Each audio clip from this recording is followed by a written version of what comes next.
health tech, edutech, to smart solutions in energy, infrastructure, technology, which is shaping the world faster than we ever imagined. We are at the cusp where industries must converge. IT, electronics, medtech, and smart technologies must come together to work symbiotically to solve our complex social issues and in a very holistic manner. I would like all of you to think about a few examples. How can technology, convergence of technology, fundamentally transform healthcare? I have seen a pilot done by Tata Health in Karnataka, where they're able to use IoTs, they're able to use data effectively, and look at predictive models to, to predict where the incidence of diabetes, blood pressure, and so on and so forth. So I think there's an amazing opportunity to look at convergence of technology and to apply it to the world at large. We all, as a state, as already explained by our leaders here, we aim to position Andhra Pradesh as a $2+ trillion economy by 2047. For all of you here, I'm not sure how many of you know Vision 2020.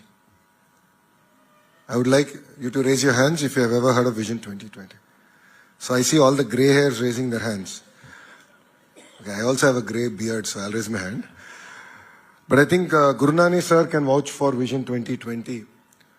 Vision 2020 was crafted by our Chief Minister, Mr. Naidu, way back in the 90s, talking about the then combined state of Andhra Pradesh. Vision 2020 not just spoke about technology, it spoke about various sectors, fisheries, dairy, and so on and so forth.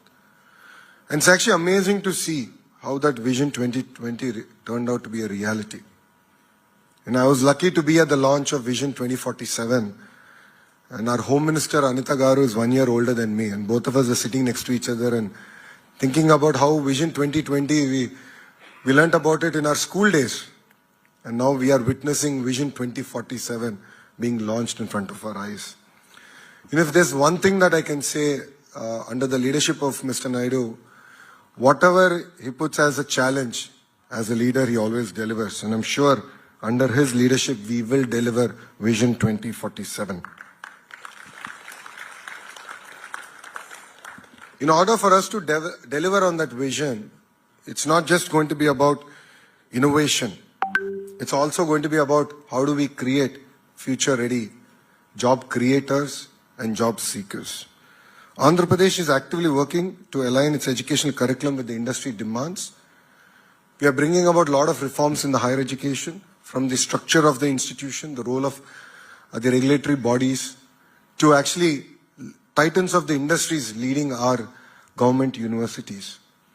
And I'm really excited and looking forward to industry titans actually leading where the curriculum should go across all sectors and working with us to ensure that Andhra today, which is in 9th place in NIRF rankings, how do we bring it to the 3rd place? And how can we ensure that 2 of the government universities will be among the top 100 in the world in the next 5 years? And please write down the time and date. We will deliver on our promise. Parallelly, we are working with the industry to bring about an AI university in Visakhapatnam. The vision with which we are working is very similar to how ISB was created in Hyderabad. As a government, our role is only to give land, but actually get industry titans to drive the curriculum, the technology, and the future of that institution. Our vision with this AI university is to bridge the gap between academics and also industry, and to create meaningful partnerships and internships for the students. Events like this, the AP Digital Technology Summit, serve as a launchpad for the next wave of entrepreneurs and innovators who will drive our state to the digital revolution. We are a young state. As Bharat has said, things are challenging. But our leader always says crisis is an opportunity. And this is our opportunity to shine. Yes, we have challenges. We have our own set of crises, but we are hungry. We are like an entrepreneur. We are like a startup as a state. When other edtech companies come and meet me, or when anyone wants to start a private university in Andhra Pradesh, I only tell them one thing: give me 21 days and I'll clear your file, I'll take it to cabinet. And this is how I'm proud to say that with Physics Wala, we've inked an MOU to bring an University of Innovation that will focus on deep technology to our beloved Visakhapatnam. I think it is safe to say that today is Vishakha's day. I think there is so much of excitement, energy. Honestly, we only planned for the Deep Tech Summit, but Modi ji, of course, knows how to gate crash, and sir decided that today is the day that he should come to Visakhapatnam. And it's amazing the kind of support that we're getting from the Honorable Prime Minister to Andhra Pradesh. If you look at it, almost 2 lakh crore plus investments are going to be kicked off today. And these are not just about traditional jobs, it's about creating next generation, the green hydrogen, and really leapfrogging in terms of positioning Andhra Pradesh. You know, what you're going to see in Andhra Pradesh is something that we started in 2014, which is decentralized development. We've taken each district to be a very sectorally focused district. And if you look at Rayalaseema, Anantapur, which is actually one of the most backward districts in 2014, because of one Kia, is now, I think, number 3 or number 4 in terms of per capita income in the state of Andhra Pradesh. It actually is beating Godavari's today. Now, North Anantapur, Kurnool is going to be a renewable energy hub. Chittoor and Kadapa is going to be our electronics manufacturing hub. Prakasam, we've inked a deal with Reliance to look at generating gas from Napier grass. We're going to do 500 units in phase 1. So we're going to leapfrog in terms of renewable energy there. Of course, Krishna Guntur is where the capital Amravati is coming up. East-West Godavari is going to predominantly focus on aqua. We are number 1, but we want to now be a distant number 1. We want to grow our own unique varietals that we can take to the world. And it's also going to be our petrochemical hub for us as a state. Coming to North Andhra, in the coming year, you will see us announcing the world's largest chemical park, the world's largest pharma park. I want to create a data city not for India, but a data city for the world. And the capital of it will actually be Visakhapatnam. Already Naidu Garu spoke about our MedTech Park.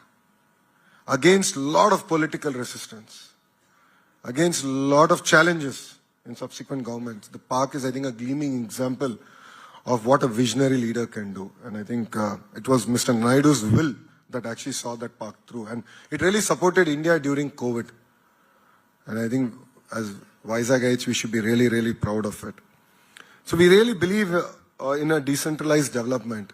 If you look at our entire drone hub, we're working with Kurnool because we have an airport in proximity, of course, to Hyderabad to really build the entire drone ecosystem. As a state, I think we've showcased that while other countries have used drones to drop missiles, as a state, I think we've showcased to the world that it can actually be used effectively in relief. When Vijayawada had floods, like Indians, I did a Jugaad model, 1 basket to every agri drone, and we started delivering, commodities to areas that we actually couldn't serve. I wouldn't say we've solved all the problems, but I believe we showed the way that actually drones can effectively be used in relief programs. And this was keenly watched even by the Honorable Prime Minister's office. So with a lot of energy, a lot of vision, we're all here. Ratan Tata ji requires no introduction. Before he passed away, I was in the Bombay House. As Tata Group, Chandra sir has made a lot of commitments to the state of Andhra Pradesh, and I was really proud to be part of those announcements where even TCS has agreed to come to Visakhapatnam. But when he passed away, we were actually in the midst of our cabinet meeting, and we decided to postpone it and actually go and pay our last respect to Ratan Tata ji. And in his memory, we've decided to actually create the Ratan Tata Innovation Hub. And this is a project we're working closely with the Tata Group. We've seen a lot of accelerators, a lot of fancy buildings. I believe otherwise. I believe money should go into mentoring. I believe money should go into technology. I believe that we should nurture our entrepreneurs really, really well.